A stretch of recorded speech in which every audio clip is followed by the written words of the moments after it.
चल रहा जो गतिरोध था अब वो सॉल्व होने के कगार पे है, लेकिन ये कम्प्लीटली सॉल्व नहीं हुआ है। ये केवल पैंगसो लेक के आसपास का जो फिंगर 1 से लेके फिंगर 8 तक का एरिया था। इसमें चीन की चाल भी हो सकती है, क्योंकि 10 महीने से जिस बात के लिए भारत सरकार उसके दबाव बना रही थी, सेना दबाव बना रही थी, उसे उसने अचानक अपने हिसाब से समय देखकर उसे माना। ये 10 महीने पहले से ये विवाद चलता आ रहा था और अब तक आर्मी के कोर कमांडर लेवल की 9 वार्ताएं हो चुकी थी, लेकिन इस बार संसद में राजनाथ सिंह ने अपना खड़ा होकर वक्तव्य दिया। इसका मतलब है इसमें 100% ऑथेंटिसिटी है। यहाँ से चाइना भी अपनी फौज को डिसएंगेजमेंट करके पीछे ला रहा है और भारत भी ले आ रहा है। जितने हिसाब से चाइना जा रहा है उतने हिसाब से भारत जा रहा है, लेकिन बात समझते हैं कि आखिर इसमें प्रॉफिट किसको होने वाला है। देखिए, जो फिंगर है वो पहाड़ी एरिया है, ये हम पहले के कई वीडियो में बता चुके हैं। फिंगर छोटे छोटे वहाँ पहाड़ कहलाते हैं यहाँ पर। अब ये फिंगर 1 से शुरू होता है, यहाँ पे फिंगर 1 2 3 4 5 6 7 8, यहाँ तक है 8, ये फिंगर 8 है। अब यहाँ पे भारत के हिसाब से ये LAC है, लाइन ऑफ एक्चुअल कंट्रोल, यहाँ तक भारत आता है। लेकिन भारत की यहाँ पर फिंगर 3 के पास इंडियन तिब्बत बॉर्डर पुलिस थी, खड़ी थी, ITBP का कैंप था। तो ये एरिया इंडिया का पूरी तरह से डोमिनेंट था और ये एरिया चाइना का था। यहाँ से भारत जो फिंगर 4 वाला एरिया था, यहाँ से जाता था यहाँ भारतीय सेना फिंगर 8 तक, यहाँ पेट्रोलिंग यानी देखभाल करके आती थी, कोई घुसपैठ तो नहीं है, और वापस इस एरिया में आ जाती थी, फिंगर 3 तक आ जाती थी भारत। यहाँ पे कैंप था। और चाइना भी इस एरिया, चाइना की आर्मी इधर रहती थी सिरजाप वैली पर और खुरनाट पर। तो यहाँ से चाइनीज इधर रहते थे, चाइना भी यहाँ तक आता था फिंगर 4 तक और लौट जाता था। लेकिन अप्रैल के महीने में क्या हुआ था, चाइनीज आर्मी यहाँ पर डेरा डाल दिया, मतलब वो फिंगर 8 से उठ के यहाँ आ गए और फिंगर 4 तक, और भारत को कहे कि तुम पीछे जाओ। लेकिन अभी जो गतिरोध हुआ है, अभी के वक्त में ये हुआ है कि भारतीय सेना अब जो है ये मतलब जो मार्च की स्थिति थी उसे बहाल किया गया। लेकिन भारत के लिए एक दिक्कत ये है कि अब भारत को फिंगर 4 से हट के फिंगर 3 तक जाना होगा, फिंगर 3 तक जाना होगा, और यहाँ से पेट्रोलिंग फिंगर 8 तक होगी और फिर वहाँ से यहाँ तक होगी। यानी जो बफर जोन एक्स्ट्रा बना हुआ है वो भारत की ओर आ गया है। ये थोड़ा सा गड़बड़ है, ये हमको यहाँ पर रहना चाहिए। दूसरा कि हम लोगों ने नॉर्दर्न एरिया से जो डिसएंगेजमेंट किया है, जबकि साउदर्न एरिया में हम लोग भारी पड़ते थे। यहाँ का सारा जो ऊंचे पर्वत थे वो हमारे फेवर में थे। इसको आप 3D इमेज में भी समझ सकते हैं। इस पूरे नक्शा में देखेंगे तो दुनिया के हिसाब से ये भारत है और ये कश्मीर के पास यहाँ पर है गलवान वाला एरिया। अब इसको अगर हम जूम करते हुए गलवान साइड में बढ़ेंगे तो देखेंगे हम लोग का जो ये पैंगसो लेक है, इसके दोनों साइड में दिक्कत था। तो हम लोग साउदर्न पार्ट में भारी पड़ रहे थे, चाइना जो था वो साउदर्न पार्ट में भारी नहीं पड़ रहा था। हम लोग के पास ज़्यादातर ऊँचे पर्वत थे। अब ये सब ऊँचे पर्वत हम लोगों के पास थे और चाइना के पास उस साइड के नीचे वाला एरिया था, वो झील के उस साइड में था। भले वो यहाँ पर ये फिंगर 4 तक का दावा कर रहा होगा, लेकिन यहाँ तक का हम लोग का जो पर्वत था ये ज्यादा ऊंचा था। अगर आप इसको देखेंगे तो इसकी ऊंचाई आपको ज्यादा दिखेगी। यहाँ से हम आराम से इस एरिया पे, ये नीचे वाले एरिया पे नजर रख सकते थे। हम लोग हेलमेट पर्वत और ब्लैक ये काला जो टॉप था, ब्लैक टॉप, इसके ऊपर हम लोग आराम से कब्जा जमा के बैठे थे और चाइनीज जो थे वो इस साइड में थे। हम आराम से यहाँ से इनके एरिया पे नजर रख सकते थे। हम लोग का जो सदर्न पार्ट था ये ज्यादा हाइट पे था, यहाँ से हम लोग चीन पर आराम से नजर रख सकते थे और ये ऊंचाई की वजह से इस एरिया में सबसे ज्यादा डोमिनेंस करता है। हम लोग यहाँ पे थे और चाइना के जो बेस कैंप वगैरह था वो यहाँ थे। हम लोग को यहाँ से बढ़त इस बात की मिल जाती कि हम लोग इस एरिया में हमारी फौज रख सकते थे और वहां से हमला होता तो इसी एरिया पे रह जाता, इधर हमला नहीं हो पाता। ये एरिया काफी गहरी घाटी है, आप इधर इस साइड में अगर देखेंगे तब तो ये घाटी बहुत ज्यादा गहरी है। जबकि यहाँ से अगर आप देखेंगे तो इस पर्वत से, ब्लैक टॉप से आपको आराम से चाइना के बंकर्स वगैरह दिखेंगे। ये एरिया में देखिए आपको चाइना के बंकर्स दिख रहे हैं। तो चाइना को दिक्कत ये था कि वो यहाँ आगे जरूर बढ़ गया था लेकिन बहुत नीचे था। अब आपको देखिए ये हम लोग का ब्लैक टॉप हो गया और यहाँ से ये चाइनीज बंकर दिख रहे होंगे, आपको नहीं दिख रहा होगा, हम इसको जूम कर देते हैं। देखिए चाइना का पूरा खानदान यहाँ दिख रहा है। तो यहाँ तुम बैठे रहो ना, 1 लाख फौज लेकर वहां से आराम से मार दिया जाएगा। अब देखिए कितना सिंपली दूरी है यहाँ से, ये एरिया यहाँ पर है और हम लोग का ये वाला पर्वत है। अब इस पर्वत से वो कहाँ बच के जाएंगे और वहां पे उनको खाली जगह है, पूरा वैली के अंदर है, वहां पे जाएंगे कहाँ पे। और हम लोग के पीछे का एरिया अगर देखेंगे तो ये पूरा का पूरा पहाड़ है। हम लोग यहाँ पर बहुत बड़े एरिया में, ऊंचे वाले एरिया में डोमिनेंस कर रहे हैं। तो यहाँ से हमें नहीं हटना चाहिए। अगर ये पर्वत को देखेंगे तो ये पर्वत बहुत ज्यादा हाइट होने की वजह से इसका फायदा सीधा हम ही लोग को मिलता,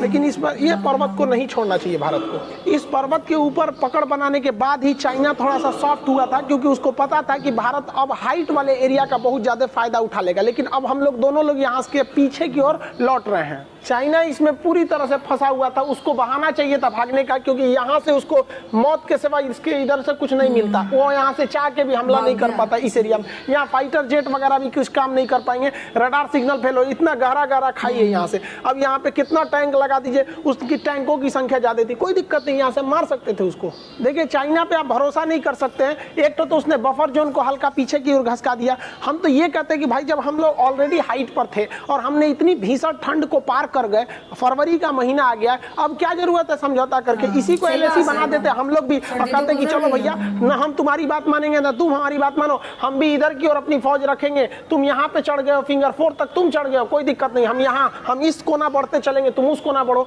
नॉर्दर्न एरिया है वो नीचे है और ये वाला एरिया हाइट पर है, और हम लोग यहाँ से सीधे उसके खुरनाक और सिरजाप वैली पर हमला कर सकते थे। ये चाइना का सबसे बड़ा बेस है, तो हम लोग को इधर से हटना हम लोग के लिए निगेटिव है। लेकिन आगे जाके चाइना का क्या भरोसा कि वो दोबारा नहीं आए, आपको यहाँ फिंगर 3 तक लेके चला आया है। हमारी सेना इस बार ज्यादा डोमिनेट थी। इवन रूस, अमेरिका सबने यह सत्यापित कर दिया कि जो जून के महीने में जो घटना हुई थी जिसमें भारत के 20 समान वीर गति को प्राप्त हो गए थे, वहीं चाइना के 45 सोल्जर जो भारत कह रहा था, जबकि इंटरनेशनली रूस वगैरह ने भी इसे लगभग 40 की संख्या बताया। तो आप देखते हैं यहाँ पर हम लोग यहाँ हमेशा भारी पड़ रहे हैं। वहीं इंटरनेशनल खबर के हिसाब से चाइना जो है वो एक जेनेटिकली आर्मी को तैयार कर रहा है। जेनेटिकली आर्मी क्या होती है कि जो उसकी ट्रेडिशनल फौज है, आप देखेंगे चाइना जो है फौज पर, चाइना और रूस अलग अलग टाइप के रिसर्च कर देते हैं। सर हमारे यहाँ जो कोरोना की वैक्सीन बनी थी वो वॉलंटियर्स पे दी गई थी, उससे स्पेशली सहमति लेकर, बट चाइना और रूस में क्या हुआ, फौजियों पर वैक्सीन लगा दीजिए।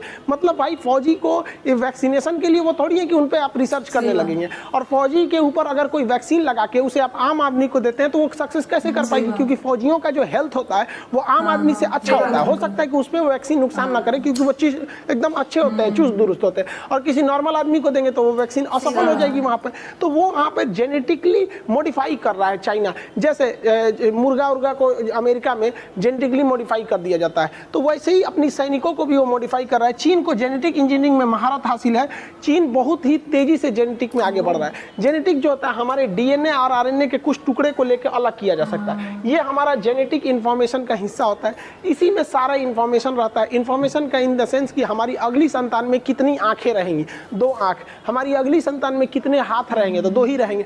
वही अगर मान के चलिए मकड़ी हो गई तो उसमें अलग हो जाएंगे, चमगादड़ हुआ तो उसमें पंख हो जाएगा। तो अगली पीढ़ी में क्या क्या बनाना है और क्या क्या नहीं बनाना है, ये सारा काम ये डीएनए ही करता है। और अगर हम इस डीएनए से कोई चीज़ निकाल देंगे ना तो हमारे में वो चीज़ कम हो जाएगी। जैसे मान के चलिए इस डीएनए में से हम एक टुकड़ा निकाल लिए, ये वो टुकड़ा है जो नाक को बनाता है, नाक, मेरा नाक। तो मान के चलिए हम ये टुकड़ा निकाल दिए ना तो मेरी अगली पीढ़ी में नाके नहीं होगा, और उसके जगह पे हम कोनो ठोड़, कौवा का ठोड़ लगा देंगे, कौवा के अंदर से जीन निकालेंगे जो उसका ठोड़ बनाता है वो लगा देंगे तो हमारी अगली संतान में से ठोड़ निकला रहेगा। तो चाइना ऐसे ही कर रहा है। वो जो गर्भवती महिलाएं हैं उनके गर्भ में ही बच्चे को जेनेटिकली चेंज कर रहा है, जिससे कि उसके अंदर से जो ब्रेन के हिस्सा में, जो डीएनए के हिस्सा में एक ऐसा चेंजिंग करना चाहता है जिससे कि उस सैनिक को दुख, दर्द, फीलिंग्स वगैरह क्या खत्म हो जाए। वो आदमी ही रहे लेकिन उसकी थिंकिंग रोबोट की तरह, उसमें थकान कम हो, ये सब चीजें। देखिए हम थकते हैं, हमें चोट लगता है, इमोशन होते हैं, ये सारा ब्रेन का खेल है। अब इसी में चाइना है इस पे वर्क कर रहा है। हालांकि पूरी इंटरनेशनल कम्युनिटी इसके खिलाफ है, फिर भी चीन को जेनेटिक्स में महारत हासिल हो चुका है। इस वक्त में जो कोरोना वायरस है वो रियल में इस तरह से दिखता है, हालांकि उसे जूम करके देखेंगे तो उसका अंदर का जेनेटिक मटेरियल इस तरह से दिखता है। इतना जल्दी कोरोना की वैक्सीन बन गई, इसके पीछे कहीं ना कहीं चीन भी, मतलब एक तरह से कहे कि उसने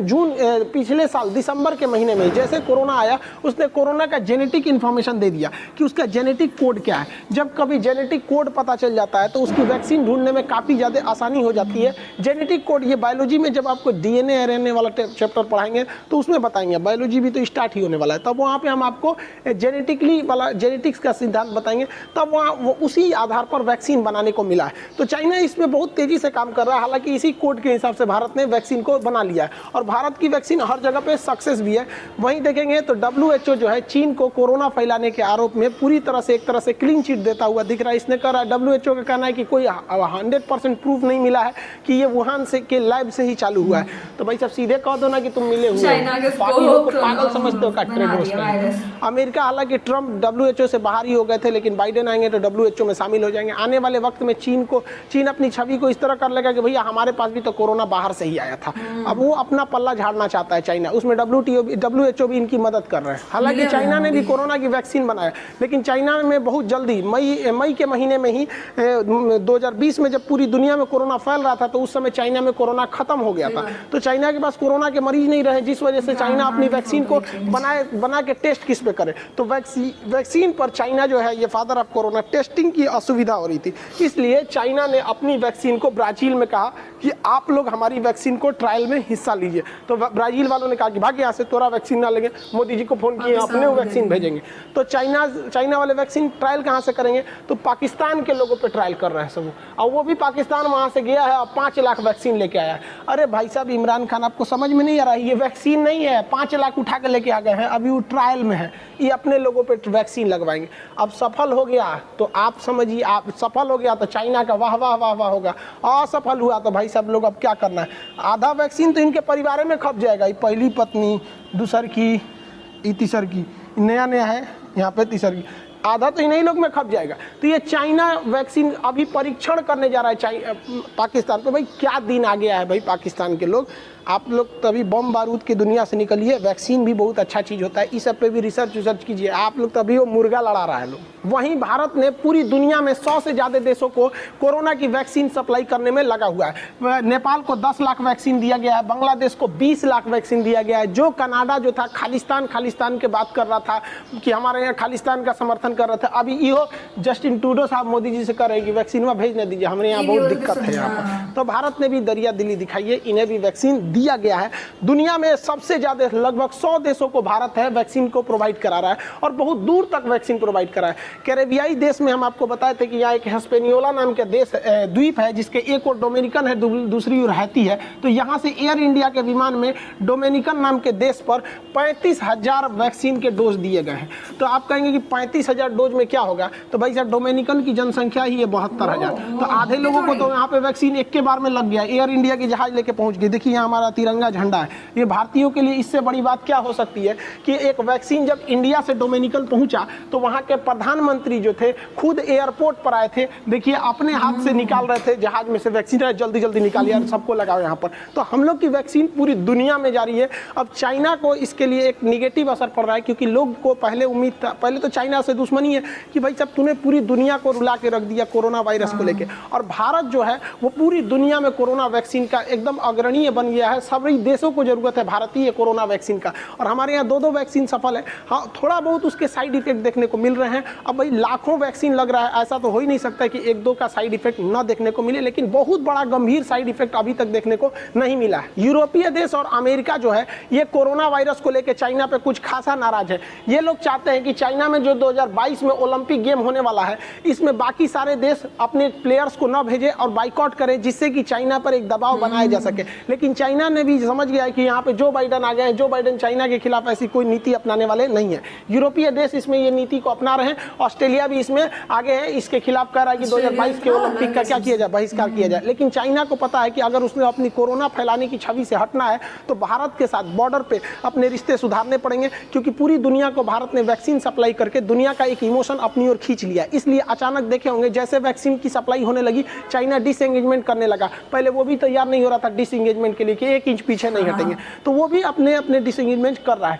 लेकिन वो खुलेआम धमकी दे दिया है कि अगर कोई भी देश चाइना के ओलंपिक का विरोध करेगा तो चाइना उसके खिलाफ प्रतिबंध लगाएगा। चाइना 2 तरह के प्रतिबंध लगा सकता है, उस देश को पैसे देने से रोक सके। तो चाइना ने बहुत ही ज़्यादा अमाउंट में BRI project, belt and road initiative, 1 belt 1 road के इनिशिएटिव के तहत बहुत सारे देशों को कर्जा दे रखा है। चाइना क्या करेगा, वो पैसा बीच में रोक देगा। तो पैसा अगर बीच में रोक दिया तो घाटा ये होगा कि आपको तो उतना का ब्याज चुकाना पड़ेगा, और जिस प्रोजेक्ट के लिए आपने पैसा लिया था, मान के चलिए एयरपोर्ट बनाने के लिए या ब्रिज बनाने के लिए या कोई कंपनी खोलने के लिए, आधे पे पैसे रुक जाएंगे तो आपका तो वो प्रोजेक्ट भी डूब गया, पैसे पे ब्याज भी लग रहे हैं, तो ये एक दिक्कत हो जाएगा। तो बहुत सारे देश लगभग 80% देश तो डर गए भैया हमारा पूरा का पूरा प्रोजेक्ट अटक जाएगा। दूसरे तरह का प्रतिबंध चाइना लगा देगा कि हमारे देश से आप व्यापार नहीं कीजिए। तो भारत इस बार बहिष्कार करना चाहिए ओलंपिक का, जिसके 2-3 रीजन है। इस बार कोरोना की वजह से भारत का ओलंपिक में कुछ उतना सा पकड़ भी नहीं रह सका है, और भारत में ओलंपिक में हम भी अब धीरे धीरे जा रहे हैं, लेकिन आपको भी देखते होंगे कि ओलंपिक में हमारा उस लेवल का अभी परफॉर्मेंस नहीं हो पाता। आगे चल के हम लोग भी उसमें सुधार करेंगे। तो भारत को तो इमीडिएटली इसका बहिष्कार करना चाहिए, क्योंकि चाइना हमारे यहाँ फंडिंग नहीं कर रहा है भैया, उसकी तो आधी कंपनी को हमने रोक रखा है, तो फंडिंग नहीं कर रहा तो हमको इस प्रतिबंध का डर ही नहीं है। रहा बात व्यापार का, तो हमारे लिए तो भैया सबसे बड़ी आफत ये चाइना का व्यापार है। हम तो चाहते हैं कि तुम्हारा व्यापार रोक दे। वहां पे कहा जाता है देहात में गिरोए के रहनी तले अखिए खुदा गई, मजे आ गया। तो हम लोग अगर इसका बहिष्कार कर देते हैं तो एक तीर से 2 निशाना, चाइना आइसोलेट भी हो जाएगा, पूरी दुनिया में इंटरनेशनल मैटर भी बन जाएगा कि भारत दुनिया का सबसे बड़ा लोकतांत्रिक देश ओलंपिक में बाहर क्यों रहा, एक न्यूज बनेगा, इंटरनेशनल न्यूज बनेगा। दूसरा घुसियाएगा चाइना तो क्या करेगा, कहेगा हम व्यापार नहीं करेंगे, 1 नंबर मत व्यापार करो। उसके बाद भारत में भी कह देगा ठीक है मत करो, हम लोग भी अपना सेटल हो जाएंगे। जितनी कंपनी है उनको कह दीजिएगा भाई भारत में आ जाओ, तुमको हम लोग PLI स्कीम के तहत बहुत सारा छूट देंगे। तो भारत को चाइना के प्रति इतना सॉफ्ट नीति नहीं अपनाना चाहिए। भारत को अब एक बार एग्रेसिव हो गया ना तो एकदम लाइफ टाइम चढ़ के रहना है चाइना के ऊपर। आगे आप क्या सोचते हैं, आपका क्या राय है कि भारत को ओलंपिक का बहिष्कार करना चाहिए कि नहीं करना चाहिए, आप कमेंट करके बताइए। और अगर हम फाइनेंशियली भी बात करें, यानी कि अगर ट्रेड की बात करें तो उसको लेकर भी इंडिया ने काफी ज्यादा स्टेबिलिटी दिखाई और नई नई चीजों की प्रोडक्शन हुई, क्योंकि चाइना को ज्यादातर यही आई थिंक उनकी एक पॉलिसी भी रहती है